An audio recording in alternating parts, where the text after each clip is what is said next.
গল্পকথন by Kallol chapter 2তে আমাদের আজকের নিবেদন বিভূতিভূষণ বন্দ্যোপাধ্যায়ের লেখা হাজারি খুঁড়ির টাকা।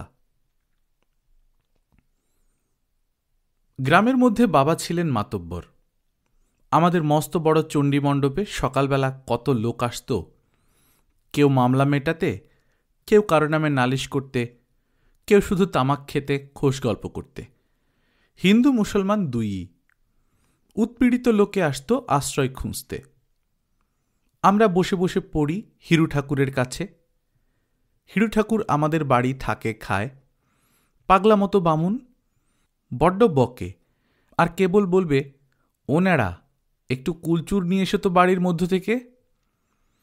আমার মাসতুতো ভাই বিধু বলতো, কুলচুর কোথায় পাবো পণ্ডিত মশাই, ঠাকমা বকে। হিরু ঠাকুর বলে, যখন কেউ থাকবে না ঘরে তখন নিয়ে আসবি। আমাদের গোমস্তা বদ্রীনাথ রায় কানে খাঁকের কলম গুজে চণ্ডী মণ্ডপের রোয়াকের পশ্চিম কোণে প্রজাপত্তর নিয়ে বসে বাকি বকেয়া খাজনার হিসেব করত। সবাই বলতো বদ্রীনাথ কাকা ভালো লোক নয়, প্রজাদের ওপর অত্যাচার অনাচার করে দাখিলা দিতে চায় না। বাবা এ নিয়ে বদ্রীনাথ কাকাকে বকুনিও দিতেন মাঝে মাঝে, তবু ওর স্বভাব যায় না। বাবা কখনো প্রজাদের কিছু বলেন না, তার কাছে আসতেও প্রজারা ভয় পায়। যখন আসে তখন কিছু মাপ করার জন্যে বা বদ্রীনাথ কাকার বিরুদ্ধে নালিশ করার জন্যে। তামাকের অঢেল বন্দোবস্ত আমাদের চণ্ডী মণ্ডপে। কেনা তামাকে কুলোয় না, সুতরাং হিংলি কিংবা মতিহারি গাছ তামাক হাট থেকে কিনে আনা হয়। আমাদের কৃষাণ দুলাল মুচি সেগুলো বাঁশের উপর রেখে দা দিয়ে কাটে। তারপর সেই রাশিকৃত গুঁড়ো তামাক কোতরা গুড় দিয়ে মেখে মেটে কলসি ভর্তি করে রাখা হয়। যে আসছে সেই কলসির মধ্যে হাত পুরে এক থাবা তামাক বার করে নিচ্ছে। কলকে আছে, ভেরেন্ডা কিংবা বাবলা কাঠের কয়লা আছে, শোলা আছে বোঝা বোঝা, চকমকি পাথর আর ঠুকুনিও আছে। খাও কে কত তামাক খাবে। গ্রামের কতগুলি লোক শুধু তামাকের খরচ বাঁচাবার জন্যেই আমাদের চণ্ডী মণ্ডপে সকাল বিকেল আসে। এ কথা আমার মাসতুতো ভাই বিধু বলে। দুপুরের বেশি দেরি নেই। হিরু ঠাকুরকে আমি বললাম, পণ্ডিত মশাই, নাইতে যাবেন না? কেন? এরপর জোয়ার এলে আপনি নাইতে পারেন না, তাই বলছি। নিরীহ সুরে বললাম কথাটা। কখন জোয়ার আসে? এইবার আসবে। তুমি কি করে জানলে? আমি জানি, বিধু বলছিল। না, বসে নামতা পড়ো। কড়িকষা রাজ্যা মুখস্থ হয়েছে বিধু? নিয়ে এসো, বলো শুনি। বিধু না বলতে পেরে হিরু ঠাকুরের বেতের হাতের চটাপট চড় খায়। আমি হঠাৎ ধারাপাতের উপর ভয়ানক ঝুঁকে পড়ি। এমন সময় আমাদের হাজরি খুঁড়ি এসে বদ্রীনাথ কাকার সামনে দাঁড়াল। হাজরি খুঁড়ি গোপাল ঘোষের পরিবার। ওর ছেলের নাম বলাই, আমার বয়সী, আমাদের সঙ্গে খেলা করে। গোপাল ঘোষ মারা গিয়েছে আজ বছর খানেক। ওদের সংসারে বড় কষ্ট। হাজরির এক পা খোঁড়া বলে গ্রামের সকলে তাকে হাজরি খুঁড়ি বলে ডাকে। সে এর ওর বাড়িতে ঝিগিরি করে কোনো রকমে দিনপাত করে। বদ্রীনাথ কাকা বললে, কি? হাজরি বললে, টাকা। কি? টাকা এনেলাম। কিসের টাকা? এই টাকা। হাজরি লজ্জায় জড়সড় হয়ে গেল। বদ্রীনাথ কাকা বাবার দিকে চেয়ে বললেন, ও অম্বিক। বাবা ছিলেন চণ্ডী মণ্ডপের দিকে বসে, কেননা এদিকে ছেলেদের নামতা পড়ার গণ্ডগোল ও বিভিন্ন প্রজাপত্তনের কচকচি তার বরদাস্ত হতো না। তিনি ওদিকে বসে নিবিষ্ট মনে তামাক খেতে খেতে কিসব খাতার পাতা উল্টাতেন। বদ্রীনাথ কাকা তাকে ডাক দিতে তিনি খাতার পাতা থেকে মুখ তুলে বললেন, কি? গোপাল গয়লার পরিবার কি বলছে শোনো। আমি তো কিছু বুঝলাম না। টাকার কথা কি বলছে? যাও, বাবুর কাছে যাও। আমরা নতুন কিছু ঘটনার সন্ধান পেয়ে ধারাপাত থেকে মুখ তুলে কান খাড়া দুচোখ ঠিকরে সোজা হয়ে বসলাম। বাবা বললেন, কি হাজরি, কিসের টাকা বলছিলে? টাকা এনেলাম। কিসের টাকা? তোমরা তো খাজনা করো না। গোপাল গয়লার ভিটের খাজনা মাপ ছিল। এগে সে টাকা নয়। কথা শেষ করেই হাজরি খুঁড়ি একখানা কালো কিষ্টি ময়লা ন্যাকড়ার পুঁটলি খুলে বাবার পায়ের কাছে ঢাললে। 1 রাশ রূপার টাকা। বাবা অবাক, বদ্রীনাথ অবাক, হিরু পণ্ডিত অবাক। আমাদের তো কথাই নেই। গরিব হাজরি খুঁড়ি 1 রাশ নগদ টাকা ঢালছে তার ছেঁড়া ন্যাকড়ার পুঁটলি খুলে। বাবা বললেন, এ কিসের টাকা? এত টাকা কেন এনেছ? তুমি পেলে কোথায়? হাজরি মুখ ঘুমটা টেনে অন্যদিকে মুখ ফিরিয়ে দাঁড়িয়েছিলে। বললে, উনি দিয়ে গিয়েছেন, আপনার ছেলে, আপনার কাছে রাখুন। এতক্ষণে আমরা সবাই ব্যাপারটা বুঝলাম। হাজরি টাকাটা গচ্ছিত রাখতে এনেছে বাবার কাছে। বাবা বললেন, টাকাটা আমার কাছে রাখবে? হ্যাঁ বাবা। কত টাকা আছে? সে বললে, 400। আপনি গুনে দেখেন। বদ্রীনাথ কাকা টাকা গুনে দেখলে ঠিক 400 টাকাই আছে। বাবা বললেন, 400 টাকা পুরোপুরি রাখতে নাই, 1 টাকা কম কি 1 টাকা বেশি রাখতে হয়। 1 টাকা তুমি নিয়ে যাও। কোথায় এতদিন টাকা রেখেছিলে? ঘটির ভিতর বাবা। একটা কথা শোনো গয়লাবু, তুমি গরিব মানুষ, টাকাটা 2-1 টাকা করে নিও না। এতে টাকা খরচ হয়ে যাবে আর তোমার বড় কোনো কাজেও আসবে না। আপনি যা বলেন বাবা তাই করব। হাজরি চলে গেল। বদ্রীনাথ কাকা বললে, দেখলে অম্বিক, ধুকড়ির ভেতর খাসা মাল। কে জানতো ওর ঘরে ঘটির মধ্যে 300-400 টাকা আছে? ঝিবৃত্তি করে সংসার চালায় এদিকে। আজকাল মানুষ চেনা দায়। যাও কাজ করো গে, সে কথায় তোমার দরকার কি? এই ঘটনার পর মাস 5-6 কেটে গেল। আমরা আবার বসে হিরু ঠাকুরের কাছে ধারাপাত মুখস্থ করছি। এমন সময় হাজরির ছেলে বলাই এসে কাঁদো কাঁদো সুরে বদ্রীনাথ কাকাকে বললে, মা মারা গিয়েছে নায়েব মশাই। বদ্রীনাথ কাকা চমকে উঠে হাতের কলম ফেলে বললে, তোর মা? কোথায়, কই? তা তো জানি নে। এখানে মারা গিয়েছে? না, মোর ভগ্নিপতির বাড়ি কালোপুরে। কবে গিয়েছিল? তা আজ 2 মাস। মুইও তো সেখানেই ছিলাম। একটু পরে বাবা এলেন ভেতর থেকে। বলাই গিয়ে প্রণাম করে দাঁড়ালো বাবার সামনে। বদ্রীনাথ কাকা বললে, শুনলে অম্বিক, হাজরি মারা গিয়েছে। সে কি? হ্যাঁ, ও তো তাই বলছে। বলিস কি রে বলাই, শ্রাদ্ধ হয়ে গিয়েছে? তা হয়ে এলো। তা তুই কি মনে করে এলি এখন? সে বলবানি, এখন মেলা নোকের ভিড়, নিরিবিলি বলবানি। বাবা স্বভাবতই ভাবলেন যে বলাই টাকার জন্য এসেছে, কিন্তু তার বদলে সে যা বললে তাতে বাবা একটু অবাক হয়েই গেলেন। কথাটা যখন বললে তখন বদ্রীনাথ কাকাও সেখানে ছিলেন। বাবা বললে, কি কথা বলবি বলাই? মোদের ঘরের চাবিটা নায়েব মশাইকে খুলে দিতে বলুন। ঘরে একটা ভাঁড়ের 300 টাকা আছে, মা মরণকালে মোরে বলেছে। ভাঁড়ে? হ্যাঁ, একটা ভাঁড়ের মধ্যে। আর কোনো টাকার কথা বলেছে তোর মা? না। আর কারো কাছে কোনো টাকা আছে বলেনি?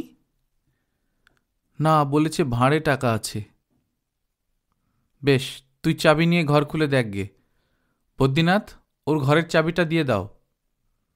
দুপুরের পর বলাই চাবি হাতে আবার আমাদের বাড়ি এসে বললে, টাকা পেলাম না। বাবা বললেন, টাকা পেলি নে? কোথায় গেল অতগুলো টাকা? ইঁদুরে বাদুরে নিয়ে কোথায় ফেলেছে বাবা। তখন বললাম, অঘোর ঘোষের বাড়ির দিকে বাঁশঝাড়টা কাটিয়ে দেন, ওই বাঁশঝাড় থেকে ইঁদুর বাদুর আসে। বটে? তা মুই যাই। কোথায় যাবি? মুই কালোপুরে চলে যাই, ভগ্নিপতির বাড়ি গিয়েই থাকব। এখানে একা ঘরে থেকে ক্যাডা রাঁধবে, ক্যাডা বাড়বে। মা মরে গেল, 2টো রাঁধা ভাতের জন্যে কাঁধ ধরে যাব। বুঝলাম। তোকে কোনো নগদ টাকা দিয়েছিল তোর মা? 1-20 টাকা দিয়ে গিয়েছে, মোর কাছে আছে সে টাকা। মুই তেলে ভাজা খাবার কিনে খাই হাটে হাটে, 1 মুঠো টাকা। আচ্ছা, তুই একবার মাসখানেক পরে আসবি, দেখি তোর মায়ের টাকার যদি কোনো সন্ধান দিতে পারি, বুঝলি? সে আর আপনি কোথায় সন্ধান করবা? সে ইঁদুরে বাদুরে নিয়ে গিয়েছে, বাদ দেন। তাহলেও তুই আসিস, বুঝলি? বলাই চলে গেলে বদ্রীনাথ কাকা বললে, আরে অম্বিক, তোমাকে একটা কথা বলি। ও টাকাটা তুমি আর ওকে দিও না। দেখছো না ওর বুদ্ধি শুদ্ধি? অতগুলো টাকা নাকি ইঁদুরে নিয়ে গিয়েছে। ওকে আজ টাকা দেবে, কাল ওর ভগ্নিপতি ওর হাত থেকে ভুলিয়ে টাকাটা নিয়ে নেবে। মাঝে পড়ে ন দেবায় ন ধর্মায়। ছেলে মানুষের হাতে অতগুলো টাকা দিতে আছে? বিশেষ করে ওর মা মরণকালে যখন বলে যায়নি, তখন তোমার টাকার কথা কবুল করবারই বা দরকার কি?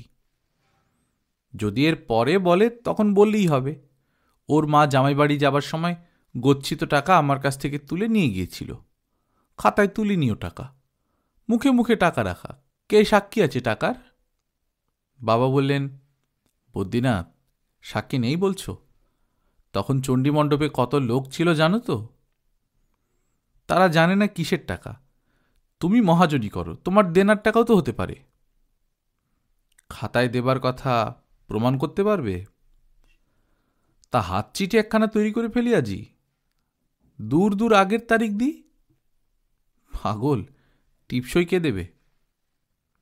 মরা লোকের টিপসই বুঝে নিচ্ছে কে? কোর্টে তার টিপসই রুজু করাচ্ছে কে? আমার টিপসই যে হাজরির টিপসই নয়, তাই বা প্রমাণ হচ্ছে কিসে থেকে? বদ্রীনাথ কাকা ধরিবাজ ঘুঘু লোক। ওর পেটে বহু অন্যায় ফন্দি সর্বদাই বিরাজ করছে, নদীর জলে তেচকো মাছের ঝাঁকের মতো। বাবা হেসে বললেন, তা হয় না বদ্রীনাথ। এ কোটে না হয় ও গরিব বেচারা হারল, কিন্তু উঁচু কোটে আমি হেরে যাব। উঁচু কোট করছে কে? সে কোট নয়। বাবা আকাশের দিকে আঙুল তুলে দেখালেন। বদ্রীনাথ কাকা আর কোনো কথা বললে না। মাস দুই পরে বলাই এসে হাজির হলো একদিন। বাবা বললেন, ভালো আছিস বলাই? আপনার শ্রীচরণ আশীর্বাদে তো টাকার সন্ধান পেয়েছি। পেয়েছেন? পেয়েছি। এক কাজ করতে হবে তোকে। তোদের সেখানে তোদের স্বজাতির মধ্যে কোনো মাতব্বর কেউ আছে? আছে, তেনার নাম সতীশ ঘোষ। আচ্ছা, সেই সতীশ ঘোষকে সঙ্গে নিয়ে আমার এখানে তুই সামনের বুধবারে আসবি। টাকার সম্বন্ধে তার সঙ্গে পরামর্শ করব। সেই বুধবারে বলাই আবার এলো, সঙ্গে একজন আধবুড়ো লোক। গলায় ময়লা চাদর, পায়ে চটি জুতো, হাঁটু পর্যন্ত ধুলো পায়ে। সামনের দাঁত দুটো একটু উঁচু ওর। বাবা তখন পাড়ায় কোথায় বেরিয়েছেন। আমি আর আমার মাসতুতো ভাই বিধু গাছের কচি ডাব পাড়াচ্ছি। বলাই বললে, এই সতীশ ঘোষকে এনেছি, তোমার বাবা কনে? সতীশ ঘোষ বললে, পাতব্যের নাম। আমাকে আপনার বাবা ডেকেছেন কেন জানেন কিছু? আমি তো তাকে চিনি নে, কখনো দেখিনি। ব্রাহ্মণ দেবতা ডেকেছেন তাই এলাম। আমি তো কিছু জানি নে। বাবা আসুন। আপনি তামাক খাবেন? হ্যাঁ বাবা, খাই। তামাক টিকে কোথায়, আমি সেজে নিচ্ছি। আমি ঠাকুরমাকে গিয়ে বলতেই তিনি বললেন, তোমার বাবা বাড়ি নেই, ভিনগা থেকে লোক এলে যত্ন করতে হয়। তাকে গিয়ে জিজ্ঞেস করো এখন কি তাকে জলপান পাঠিয়ে দেয়া হবে। আমার প্রশ্নের উত্তরে সতীশ ঘোষ বললে, সে কি কথা, ব্রাহ্মণ দেবতা, তার বাড়ি এসে আমি আগে তাদের পায়ের ধুলো না নিয়ে জল খাবো, কেমন কথা? মা ঠাকরুন কই? আমি তাকে ঠাকুরমার কাছে নিয়ে গেলাম। সতীশ গড় হয়ে ঠাকুমাকে প্রণাম করে জোড়হাতে বললে, আমার উপর কি হুকুম হয়েছে আপনার? আমি তো আপনাদের চিনি নে, তবে মনে ভাবলাম ব্রাহ্মণ দেবতা যখন হুকুম করেছেন। মিনিট 15 মধ্যে দেখি সতীশ ঘোষ আমাদের বাড়ির ভেতর রোয়াকে বসে কাঁটাখানেক চিড়ে মুরকি আর আধখানা ঝুনো নারকেল ধ্বংস করছে। ঠাকুরমাকে একটু মিষ্টি কথা বললে আর রক্ষে নেই। কত প্রজা যে বিপদে পড়ে এসে ঠাকুরমার মনস্তুষ্টি করে শক্ত শক্ত বিপদ পার হয়ে গিয়েছে তার ঠিক নেই। ঠাকুরমার মন অতি সহজেই মিষ্টি কথায় গলে। এদিকে বাবা অত্যন্ত মাতৃভক্ত। ঠাকুরমা যাই বলবেন তাই বেদবাক্য বাবার কাছে। ঠাকুরমা কেবল ভুলবেন না আমাদের কথায়। হাজার মিষ্টি কথা বলে নিয়ে এসো দেখি একটু তেঁতুল ছড়া কি একটু কাসুন্দি, কি এক থাবা কুলচুর। হুম, আসল কাজে ঠিক আছে ঠাকুমার। তার বেলা এই নবনে, ভাড়ার ঘরের তাকের দিকে ঘন ঘন আনাগোনা করা হচ্ছে কেন? খবরদার, ভাড়ার ঘরের চৌকাঠে পা দেবে না বলে দিচ্ছি। একটু পরে বাবা এলেন। সতীশ ঘোষকে দেখে বললেন, এ কে? না না, তুমি খাও, উঠতে হবে না, খেয়ে নাও আগে। ঠাকুরমা বললেন, তুমি খাও বাবা, আমি বলছি।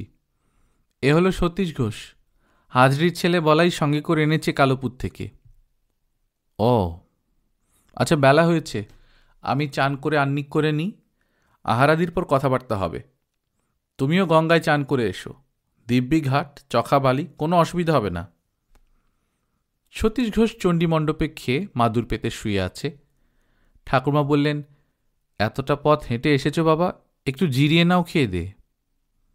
বিকেলে বাবা সতীশ ঘোষকে বললেন সব কথা। সতীশ অবাক হয়ে বললে, কত টাকা বললেন? 400 টাকা। তা আমায় ডাক দিলেন কেন? তার মানে ওর হাতে টাকাটা দিতে চাইনি। ছেলে মানুষ, যেমন ওর হাতে টাকা পড়বে অমনি ভগ্নিপতি শরৎ ঘোষ ওর হাতে থাবা দিয়ে সমস্ত টাকা কেড়ে নেবে। তাকে আমি চিনি, অভাবগ্রস্ত লোক, ও বেচারি মায়ের ধনে বঞ্চিত হয়ে থাকবে। তার চেয়ে আমি তোমার হাতে টাকাটা দিই, তুমি রেখে দাও আপাতত, ওকে জানানোর দরকার নেই। জানালে বিরক্ত করে মারবে টাকার জন্যে। আজ 2 টাকা দাও, কাল 5 টাকা দাও, ওর সেই ভগ্নিপতি প্ররোচনা দেবে, যা গিয়ে টাকা নিয়ে আয়, বুঝলে না? তুমি টাকাটা রেখে দাও, বলাই সাবালক হলে সমস্ত টাকাটা ওর হাতে দিয়ে দেবে, তারপর সে যা হয় করুক গে। এখন তুমি আমি ভগবানের কাছে দায়ী আছি নাবালকের টাকার জন্যে। নাবালকের স্বার্থ রক্ষার দায়িত্ব আমার এবং তোমার। সতীশ হাত জোড় করে বলে, দেখুন দিকি, এই জন্যই তো বলি ব্রাহ্মণ দেবতা, সাধে কি আর বলি? তা আপনি আমাকে ডাকলেন কেন? আমাকে কেন জড়ানো? আপনার কাছেই তো। না, বলাই যদি এ গায়ে বাস করতো তবে টাকাটা আমি রাখতাম, ওরা আমার প্রজা, ভিটের খাজনা নেই নে, তবে ব্যাগার দিতে হয় আমার বাড়ির ক্রিয়াকর্মে। প্রজা হয়ে থাকতো ওর স্বার্থ দেখতাম, এখন যখন চলে যাচ্ছে সে দায়িত্ব আমি কেন রাখি? সেই জন্যে ওকে বলেছিলাম, তোমার গায়ের মাতব্বর লোক একজনকে ডেকে এনো। কেন কি বৃত্তান্ত তার বলিনি। টাকা অতি খারাপ জিনিস সতীশ, তুমিও তো বিষয়ী লোক, আমার কথা তুমি বুঝতে পারবে। টাকাটা আমি এনে দিই, তুমি নিয়ে যাও। আচ্ছা দেবতা, একটা কথা, আপনার যখন হুকুম তখন আমি নিয়ে যাব, তবে মোড়ল মাতব্বর আমি কিছু নই, আপনাদের শ্রীচরণের চাকর, এই মাত্র কথা, মোড়ল মাতব্বর আমি নই। কিন্তু একটা কথা। কি? যদি বলাই সাবালক হওয়ার আগে মারা যায় তবে টাকার কি হবে? তাহলে মা ও ছেলের নামে এই দিয়ে স্বজাতি জ্ঞাতিকুটুম ভোজন করিও একদিন, ওদের তৃপ্তি হবে। আহা, ওর মা হাজরি বড্ড ভালো লোক ছিল, তার কথা ভাবলে কষ্ট হয়, বড্ড সরল। সতীশ সেদিন টাকা কড়ি গুনে গেথে নিয়ে চলে গেল বটে, কিন্তু মাস কয়েক পরেই একদিন এসে হাজির হল। সেই চণ্ডীমণ্ডপে হিরু ঠাকুরের কাছে আমরা তখন পড়ছি। সতীশ ঘোষ এসে বাবাকে প্রণাম করে বললে, সে হয়ে গিয়েছে। আপনাকে আর আমাকে আঙুল দিয়ে দেখিয়ে বললে, এই খোকাবাবুকে আর এই নায়েববাবুকে একবার যেতে হচ্ছে কালোপুর। বাবা বললেন, মানে? আপনাদের বলাই আজ 3 দিন হলো গরু চড়াতে গিয়ে বাজ পড়ে মারা গিয়েছে। বাজ পড়ে? আগে হ্যাঁ, মোড়ে মাঠেই পড়েছিল। সন্ধ্যের সময় টের পেয়ে তখন সবাই গিয়ে তাকে দেখে পড়ে আছে। নিয়তির খেলা, আপনি বা কি করবেন, আমি বা কি করব। এখন চলুন, অপঘাতে মৃত্যু, 3 দিন অশৌচ, কাল তার শ্রাদ্ধ। সেই টাকাটা আপনি যেমন হুকুম দেবেন আপনার সামনে খরচ করব। বদ্রীনাথ কাকা আর বাবা পরদিন কালোপুর গেলেন, সঙ্গে আমি। আশ্চর্য হলাম আমরা সকলেই সেখানে গিয়ে। সতীশ ঘোষ অবস্থাপন্ন গৃহস্থ, 8 চালা বড় ঘর, চণ্ডীমণ্ডপ, সদর অন্দর পৃথক, সবই ঠিক, কিন্তু লোকজনের সমারোহ আয়োজন দেখে আমরা তো অবাক। 400 টাকায় এত লোক খাওয়ানো যায় না, এমন সমারোহ করা যায় না। হাজরি খুঁড়ির বার্ষিক সপিণ্ডকরণ শ্রাদ্ধও ওই সঙ্গে হল। সকাল থেকে রাত পর্যন্ত লোক খাওয়ানোর বিরাম নেই। সে আজ থেকে 30-35 বছর আগের কথা। সস্তা গন্ডার দিন ছিল বটে, তবু 700-800 টাকার কমে সেরকম খাওয়ানো যায় না, তত সমারোহ করা যায় না।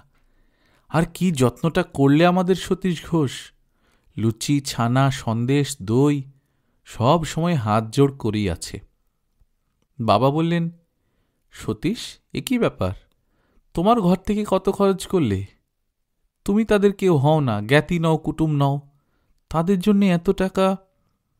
সে হাত জোড় করে বললে, দেবতা, টাকা তো ময়লা মাটি, আপনি হুকুম দিলেন। বলি, যদি করতে হয় ভিন গায়ের মা আর ছেলে বেঘরে মারা গেল, ওদের শ্রাদ্ধ একটু ভালো মতেই করি। আপনি খুশি হয়েছেন? বদ্রীনাথ কাকা যে অত বড় জাহাবাজ ঘুঘু লোক, কালুপুর থেকে ফিরবার পথে বললে, না, সত্যি হাজরি খুঁড়ির পুণ্যি ছিল, তাই টাকাটার সদ্ব্যয় হল। ভালো হাতে পড়েছিল টাকাটা। ছেলেবেলার কথা এসব। তখন পল্লীগ্রামের লোক এমনই সরল ছিল, ভালো ছিল। আজ বাবাও নেই, সে সতীশ ঘোষও নেই। এখন দূর স্বপ্নের মতো মনে হয় সেসব লোকের কথা। হাজরি খুঁড়ির শ্রাদ্ধের পরে সতীশ ঘোষ আমাদের বাড়িতে অনেকবার এসেছিল। আমার ঠাকুমাকে মা বলতো, বাবাকে দাদা ঠাকুর বলে ডাকত। সঙ্গে করে আনত মানকচু, আখের গুড়, ঝিকারহাটির বাজারের কদমা, জোড়া সন্দেশ, কখনো কখনো ভাঁড়ে করে গাওয়া ঘি আনত। আমার বড় দিদির বিয়ের সময় ওদের বাড়ির ঝি বউয়েরাও নিমন্ত্রিত হয়ে এসেছিল। একখানা ভালো কাপড় দিয়েছিল বিয়েতে। বাবা মারা যাওয়ার পরে আমরা দেশ ছেড়ে বিদেশে যাই। শুনেছিলাম সতীশ ঘোষ মারা গিয়েছে বহুদিন। আর কোনো খোঁজ খবর রাখিনি তাদের। গল্পকথন বাই কল্লোল চ্যাপ্টার 2তে শুনছিলেন বিভূতিভূষণ বন্দ্যোপাধ্যায়ের লেখা হাজারি খুঁড়ির টাকা। আমরা নিয়মিত গল্প পাঠ করে শোনাচ্ছি। আপনারা যারা প্রথমবারের মতো শুনছেন, কাইন্ডলি সাবস্ক্রাইব করে নেবেন। গল্প পাঠ ভালো লাগলে বন্ধুদের সঙ্গে শেয়ার করবেন। গল্পকথন বাই কল্লোল চ্যানেলকে ফিনান্সিয়ালি সাপোর্ট করতে চাইলে patreon.com/কল্লোল এই লিঙ্কে আপনারা গিয়ে সাপোর্ট করতে পারেন। নিজে ভালো থাকবেন, আশেপাশের লোকজনকে ভালো রাখবেন। টাটা।